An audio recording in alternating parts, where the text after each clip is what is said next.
Nosotros habíamos prometido que íbamos a explicar a detalle todo lo que está ocurriendo hoy día, las motivaciones, el sustento también de Fiscalía y además, siendo muy precisos, esto tiene el aval judicial. No hay ningún allanamiento que pueda realizar el Ministerio Público si no hay el respaldo de una resolución judicial. Estamos con Christopher Acosta, el jefe de la Unidad de Investigación de Latina Noticias.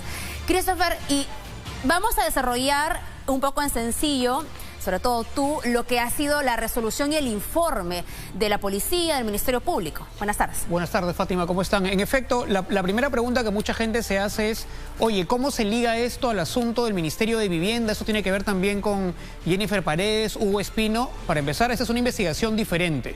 Un poco para ubicar a los televidentes, recordemos que son 4 carpetas fiscales que la Fiscalía de la Nación sigue contra el presidente.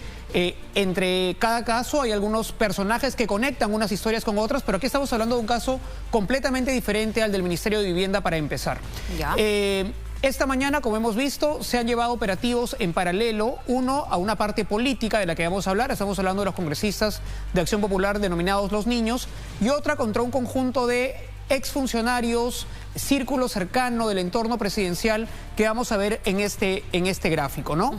El caso se llama los asesores en la sombra. Sin embargo, hay que decir también que pese a que se ha vuelto común denominar asesores de la sombra a todos estos personajes, varios de ellos, Fátima, sí son o han sido en su momento funcionarios, asesores oficializados y nombrados como parte del gabinete de asesores del presidente. Los que están de rojo: Juan Silvio Villegas, MTC, Heiner Alvarado Vivienda, que luego es premiado, ascendido nuevamente al MTC. En este caso hay en efecto, como tú dices, ministros como Juan Silva, como Heiner Alvarado, que han sido, digamos, oficializados, han tenido cargos públicos, pero no solamente ellos, hablamos también de personajes como Auner Vázquez Cabrera, como Viberto Castillo y como Eder Vitón Burga, que han sido en su momento y en diferentes momentos del primer año del gobierno del presidente Castillo, han sido asesores oficializados con resolución a quienes se les han sido involucrados en este caso porque habrían tenido una función, siempre según Fiscalía, de organizar el apoyo político en el Congreso de la República que le ha permitido al gobierno sostenerse. Hablamos básicamente de los votos de la bancada de Acción Popular, de estos 6 o 7 congresistas denominados Los Niños. Sí. Entonces, hoy día, para empezar, han sido detenidos un grupo de exfuncionarios, de civiles, digamos, que han sido en su momento asesores, pero también se ha golpeado, Fátima, por el lado político, a un grupo de congresistas de Acción Popular. Yo no sé si tenemos una gráfica de congresistas. Antes, me parece, Christopher, podemos regresar al anterior porque hay un punto importante a notar. Tú decías personas cercanas, vamos al cuadro anterior, y es importante recordar que en esta gráfica, que además es de parte del personal que investiga, vamos a la gráfica anterior solamente para notar que también se pone en este cuadro, que veremos ahora mismo, a los sobrinos del presidente. Fray Vázquez Castillo y Gianmarco Castillo Gómez, ¿no?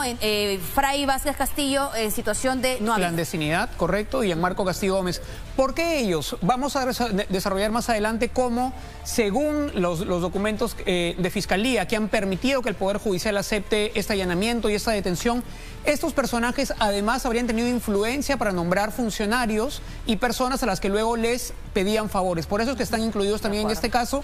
Pero además vuelve a la escena, Fátima, está aquí también el famoso Bruno Pacheco. Había mucha expectativa sobre lo que él podía contar y en verdad hay información bastante relevante sobre los supuestos esfuerzos que habría hecho el propio presidente Castillo con Beder Camacho, en su momento también mano derecha del presidente, para ocultar o para proteger a Bruno Pacheco. Alejandro Sánchez, dueño de la Casa de Zarratea, en Breña, ¿no? Este lugar con el que además estalló una de las primeras denuncias respecto de los usos de lugares más bien privados para situaciones o discutir cuestiones de Estado.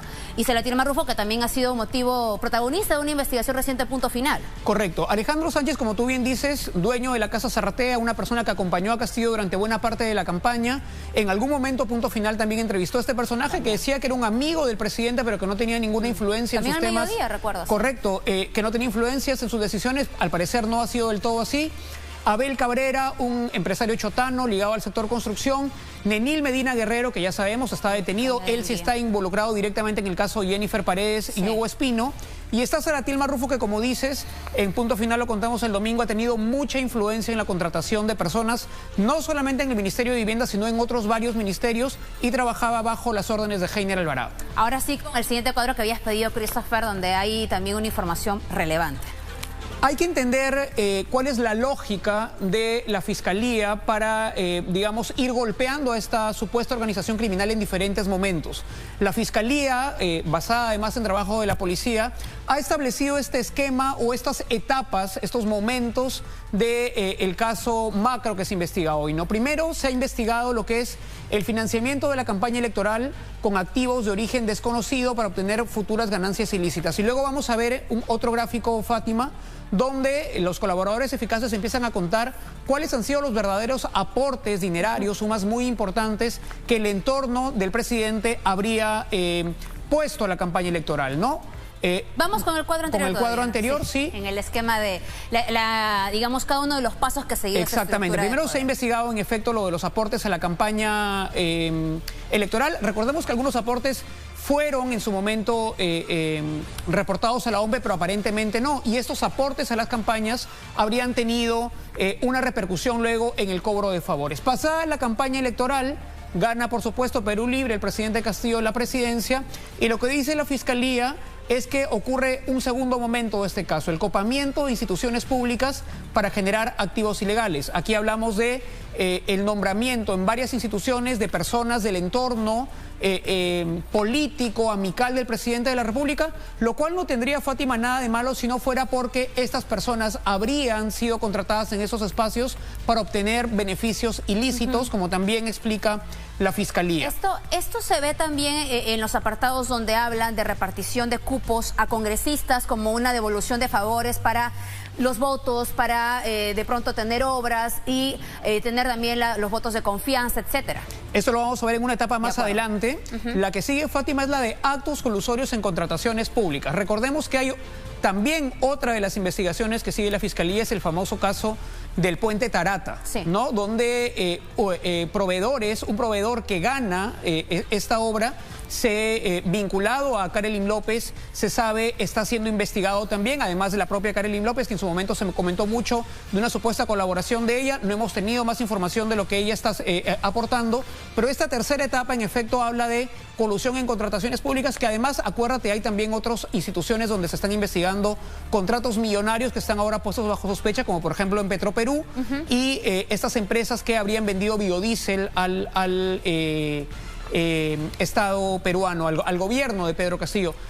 Seguimos con el cuadro anterior. Seguimos con el cuadro anterior. Estamos yendo paso a paso para poder explicar la teoría, porque además es bueno precisarlo. Vamos a regresar al cuadro anterior.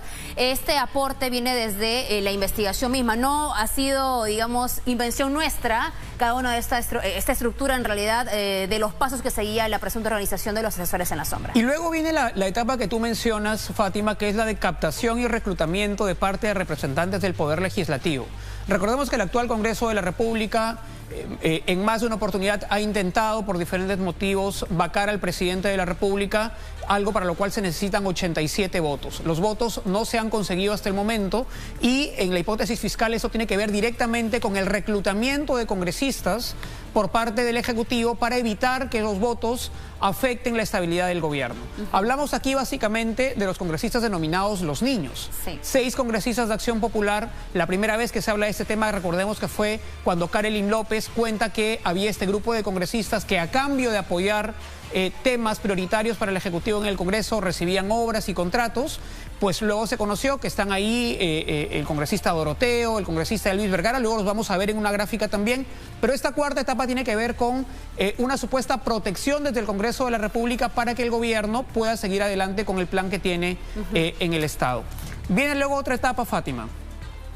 Eso, el encubrimiento, ¿no? Y ahí se vinculan quienes están cerca a la sede del Palacio de Gobierno. Exactamente. Encubrimiento de investigados y desaparición de pruebas. Hemos conversado también, entiendo que lo va a desarrollar luego Santiago, que va a estar contigo, cómo habrían habido desde Palacio de Gobierno, específicamente desde el mandato presidencial, una serie de acciones y órdenes para intentar encubrir o proteger a algunas personas que tendrían información de esa supuesta organización criminal. Hablamos, por supuesto, de Bruno Pacheco, que recordemos que en algún momento ofreció él a través de un video que se iba a entregar, que estaba dispuesto a colaborar. Eso ocurre en marzo de este año e inmediatamente después ocurren una serie de acciones, que ya eso lo va a detallar Santiago, que evitan en su momento que Bruno Pacheco Pacheco colabore con la Fiscalía. Pero acá también hay una parte importante que sería muy relevante además resaltar. Habla también de la intimidación de entidades persecutoras del delito. Es decir, Fiscalía, ¿acaso? Policía Nacional.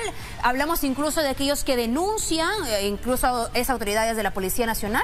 Recordamos que hay una serie de denuncias desde la Fiscalía de supuesto entorpecimiento de su trabajo, ¿no? En su momento la fiscal Marita Barreto denunció, por ejemplo, que en más de una ocasión un dron sobrevolaba su casa, algo que fue interpretado por ella como un tema de seguimiento u hostilización a su trabajo, pero lo más claro aquí ha sido, Fátima, y lo más directo, la denuncia que el abogado del presidente Castillo pone contra Harvey Colchado, este policía a quien se le ha encargado la investigación policial de todos estos actos de corrupción, quien ahora tiene que responder una serie de denuncias puestas por el abogado del presidente de la República por supuestamente haber actuado mal en su proceder policial. Esa es la persona que está investigando, pero que además tiene que atender ante inspectoría estas denuncias puestas en esta instancia. Sí, sobre eso recuerdo también, Harvey Colchado ha terminado colocando una medida cautelar para, ante el Tribunal Constitucional, o mejor dicho, de carácter constitucional, me corrijo, por ese tipo de amenaza que él considera sobre su labor. Y hay otro punto más. Sí, finalmente, todo esto, digamos, para conseguir la permanencia en el poder, para seguir obteniendo ganancias ilícitas. Esta es la lógica, digamos, las etapas que viene investigando la Fiscalía. Cada una de las etapas conecta con las 4 investigaciones abiertas que tiene la Fiscalía de la Nación contra el presidente Pedro Castillo, pero además recordemos que hay otras que no está viendo Fiscalía de la Nación, digamos, porque ocurrieron previo a que Pedro Castillo asuma la presidencia de la República, como por ejemplo el famoso caso del plagio de la tesis. Es una investigación que si bien está abierta, no la ve la Fiscalía de la Nación. Ahora, es importante también precisar, hablamos de congresistas, personas muy cercanas al presidente de la República o cercanas por su decisión, porque además las designaciones han venido desde la sede del Ejecutivo, pero en esta investigación, ¿en qué nivel se encuentra de involucramiento del presidente de la República? ¿Está siendo imputado? ¿Todavía estamos hablando de una etapa previa? Recordemos que la Fiscalía de la Nación, al momento de armar este organigrama, pone siempre en la cúspide de esta supuesta organización criminal al presidente de la República, ¿no? Las detenciones del día de hoy intentan golpear, digamos, de forma investigativa, 2 partes de la estructura. La estructura política, hablamos de la organización denominada Los Niños, que desde el Congreso de la República habrían obtenido beneficios en el Ejecutivo para votar a favor, pero además también la parte, digamos, civil, por llamarla de alguna manera, que son este grupo de asesores, allegados, que habrían ejecutado de manera operativa estos negociados que ahora se investigan. Haces bien en preguntar por el presidente de la República, porque quizá la investigación que lo toca más directamente no sea necesariamente esa, sino la del caso de los ascensos de generales en las Fuerzas Armadas. Allí sí hay testimonios directos que involucran al presidente de la República en reuniones con altos mandos de las Fuerzas Armadas para intentar imponer por sobre la meritocracia a las personas que debían ascender en las Fuerzas Armadas. Ahora, sin duda, el éxito de poder sostener en la Fiscalía su hipótesis podría golpear al presidente directamente, porque hablamos de que todo esto se ha articulado siempre buscando favorecer al poder y aquellos que con sus votos, en el caso de los congresistas, pudieran respaldar su gestión. En efecto, así es, Fátima, y tenemos un gráfico más, sí, ¿no? Para ir por una de las etapas iniciales de este esquema, de esta línea de tiempo, que tenía que ver con algo que se empieza a conocer un poco más, cómo se financió la campaña del presidente Pedro Castillo. Recordemos que una cosa es la información que oficialmente se reporta a la OMPE y otra, los aportes que se habrían hecho en negro, aportes a la campaña de Pedro Castillo que no habrían dejado huella oficial, digamos. Algo que hemos visto en otros partidos, además, y que... Correcto, que ocurre en muchos partidos. Es más, yendo un poquito más atrás, varios de los casos ligados a Lavallato, a Keiko Fujimori o Ollantumala tienen que ver con aportes en negro a sus campañas políticas. Y en este caso hemos hecho un comparativo sobre los montos que oficialmente habrían hecho estos personajes a la campaña versus lo que ha contado el colaborador eficaz 03-2022. Como periodistas estamos obligados a no revelar, por supuesto, la identidad de los colaboradores eficaces, pero en el relato de los hechos uno puede un poco intuir quién ha brindado esta información.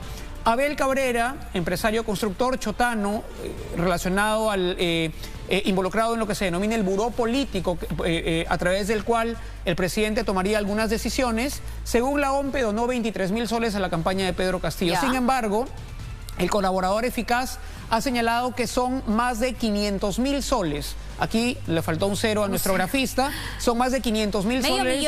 Medio millón de soles los que supuestamente Abel Cabrera habría aportado en efectivo, de manera no bancarizada a la campaña del presidente Castillo. ¿Y qué se supone? Que un empresario, si aporta, lo que busca después es que esta inversión, ¿no?, entre comillas, le sea devuelta y le genere ganancias. Mira tú que es algo que, como bien dices, no ha ocurrido solamente en este gobierno. Hemos visto diferentes elecciones en las que empresarios aportan en negro, desde grandes bancos hasta pequeños constructores, sí, o empresarios de diferentes rubros, buscando exactamente lo que dices tú, algún beneficio posterior. Han habido algunas reformas electorales que del todo no han funcionado hasta ahora para intentar transparentar estos dineros, pero no ha tenido eso hasta ahora en efecto. Y vamos luego a un personaje, Nenil Medina, que sí, recordemos, la gente, para que tenga un poco el panorama más amplio, sí está relacionado directamente al caso Jennifer Paredes, ahora, digamos, purgando prisión preventiva, y al caso del joven empresario constructor Hugo Espino. José Nenil Medina, alcalde de Anguía, hoy detenido con prisión preventiva, supuestamente no aportó nada. Porque era autoridad. Porque era autoridad, según el informe de la OMPE, no hizo ningún aporte. Sin embargo, el colaborador eficaz 03-2022, cuya identidad sí conoce, por supuesto, la Fiscalía, asegura que Nenil Medina aportó 1 millón de soles a la campaña de Pedro Castillo. Alcalde de una de las zonas más pobres de nuestro país, además. Exactamente. Pero recordemos, además, que no son necesariamente dineros que hayan salido del bolsillo de cada una de estas personas, sino que estas habrían sido personas que habrían reunido aportes de empresas constructoras que tenían, digamos, proyectos futuros en los que tenían interés, y esta especie de chanchita terminaba, según esta versión, aportándose a la campaña presidencial. Recuerdo, Christopher, no quiero lanzar una suma para no ser inexacta, pero Hugo Espino en uno de sus testimonios hablaba de que él tenía como parte de una coima, el alcalde de Anguía, digamos, había recibido cientos de miles de soles. De esta cantidad de coima que tenía él por otras obras en la localidad donde es alcalde, le había dado a Hugo Espino una cantidad para el expediente técnico, otra cantidad para que también él aporte en la campaña para la presidencia de Pedro Castillo. Todo esto evidentemente en negro. Imagino que la sumatoria de todos estos aportes alcanza 1 millón a alguien que es autoridad o era autoridad en una de las zonas más pobres de nuestro país. Lo cual, una vez más, Fátima, pone bajo la lupa la eficacia de esas famosas rendiciones de cuentas de campaña que recibe la OMPE, que parecen solamente un saludo a la bandera, la gente llena ahí formatos un poco de manera antojadiza, porque acaba de pasar también en la campaña electoral municipal de hace un momento. No, esos montos que reportan los partidos no se condicen con la realidad, no se condicen con los grandes carteles, los grandes paneles que invaden Lima, porque los candidatos terminan declarando montos muy chiquitos. Y es algo también que habría hecho este otro señor, Segundo Sánchez. Hay que decir además que Segundo Sánchez, según tenemos información, a quien se fue a detener esta mañana, aún está como no habido. De estos 5 personajes del entorno presidencial, 4 ya han sido capturados. Segundo Sánchez, digamos, todavía no ha sido ubicado. El dueño de la casa de Zarratea, según OMPE, donó solamente 46.800 soles, pero el colaborador eficaz 03-2022 dice que la cifra queda corta, que en verdad fue más de medio millón de soles los que este empresario donó a la campaña del actual presidente Castillo. Ahora, para comprender un poco cómo es que esto se ha ido recuperando, podemos recordar que hay diversos documentos oficiales que habrían sumado en la búsqueda de devolver estos dineros. Hablamos de resoluciones para poder destinar fondos para obras en distintos puntos de nuestro país. Hablamos también, incluso eso se verá más adelante, la posible repartición también, porque es nuevamente indagación fiscal, de obras incluso que superan los 800 millones para los congresistas, ¿acaso? Mira que por el lado político, me parece que había un wall más, me parece, de congresistas, de los niños, nos avisan allí, pero según las investigaciones que están, acá los tenemos, ¿no? Los congresistas de Acción Popular, los niños, Elvis Vergara, Jorge Luis Flores, Darwin Espinosa, Ilich López, Juan Carlos Mori y Raúl Doroteo. Se les denomina a los niños porque, recordemos, según versión de Karelim López, el gobierno hacía mucho por engreírlos, como por tenerlos contentos. Todo, ¿no? Sí. Exactamente, a cambio, por supuesto, de los votos en el Congreso. Las casas de estos 6 congresistas, no solamente en Lima, sino incluso en provincia, han sido allanadas esta mañana por la Fiscalía. Muchos se preguntan, oye, ¿por qué no han sido detenidos si existe este nivel de prueba? Recordemos que los congresistas tienen una protección especial que no permite durante funciones que sean pasibles de una medida restrictiva de esta naturaleza. Sin embargo, lo que sí ha conseguido la Fiscalía con orden judicial es allanar sus viviendas para recoger celulares, posiblemente documentos y cualquier otro elemento digital o material que pueda aportar a las investigaciones. Ahora, es importante precisar, los niños es una denominación también que se encuentra en los documentos fiscales, pero el testimonio de los abogados, de los colaboradores eficaces, de quienes participan en estas diligencias, también dan cuenta de que no solo serían 6, Christopher, sino que podríamos hablar de hasta 12 niños y que no solo se involucraría la bancada de Acción Popular. Esto incluso, entiendo, supera, digamos, las diligencias del día de hoy. Es correcto, es correcto. Esta es, digamos, una primera medida que ha tomado la Fiscalía.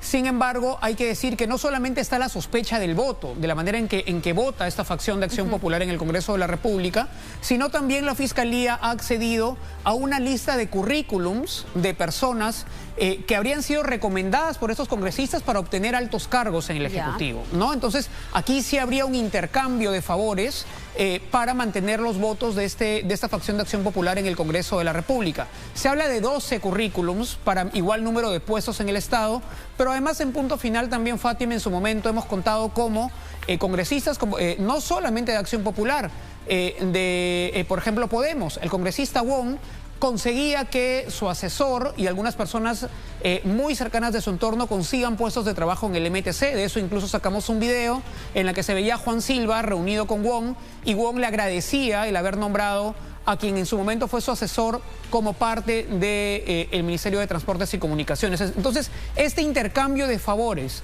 entre congresistas y ministros del Ejecutivo sería, según hipótesis de la Fiscalía, lo que mantendría la protección política en el Congreso de la República del gobierno del presidente Castillo. Ahora, es cierto también, Christopher, que, y es una, digamos, crítica, acaso cuestionamiento válido, me parece, que después de tantos meses de haberse iniciado las indagaciones, este allanamiento probablemente no consiga todos los efectos que se buscan en cuanto a recabar documentos, porque ya han pasado varios meses del inicio de la investigación y claramente si alguien ha cometido algún delito, las pruebas las puede haber deshecho, en fin, haber evitado permitir que alguien pueda encontrarlas. Ahora, recordemos que el equipo especial a quien se ha encargado la investigación de la corrupción en el poder tiene muy poco tiempo también, ¿no?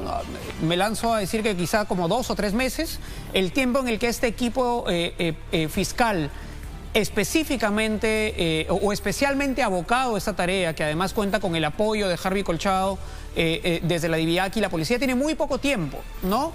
Previamente estos casos estaban dispersos en diferentes fiscalías y lo que ha conseguido organizar la Fiscalía de la Nación es un equipo que solamente se aboque a esos casos y quizá eso explique por qué recién ahora empieza como que los casos a caminar un poco más rápido. Igual hablamos de diligencias que todavía se encuentran en una etapa inicial de investigación, ¿acaso, Christopher? ¿O es cierto que es probable ya la Fiscalía se lance a enviar alguna denuncia constitucional, tanto congresistas como, si fuera posible, incluso al presidente de la República? Estamos hablando de una investigación que se encuentra en etapa preliminar, ¿no? Aquí todavía no hay una acusación fiscal, no hay una formalización de investigación y también debe tener claro la población, Fátima, que una detención no te hace necesariamente culpable, ¿no? Una detención preliminar, que es lo que han sufrido estas 5 personas el día de hoy, es una medida que intenta garantizar el acopio de información, ¿no? E información que no solamente es material, sino incluso testimonial.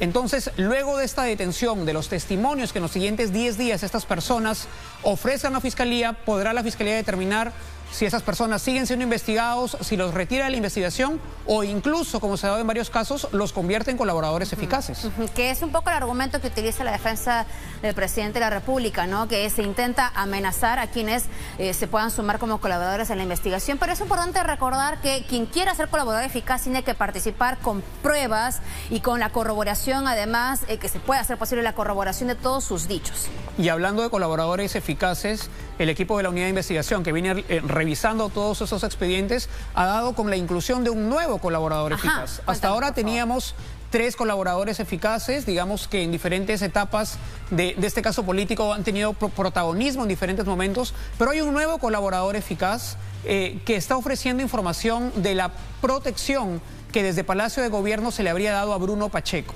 ¿no? Este colaborador eficaz cuenta con mucho detalle, como Beder Camacho, en su momento mano derecha del presidente en Palacio, habría intentado conseguir protección política en México y en Venezuela a favor de Bruno Pacheco por órdenes del presidente de la República. Beder Camacho, según la información que está en los expedientes fiscales, habría incluso visitado estas embajadas para negociar algún tipo de salida y que Bruno Pacheco pueda dejar el país.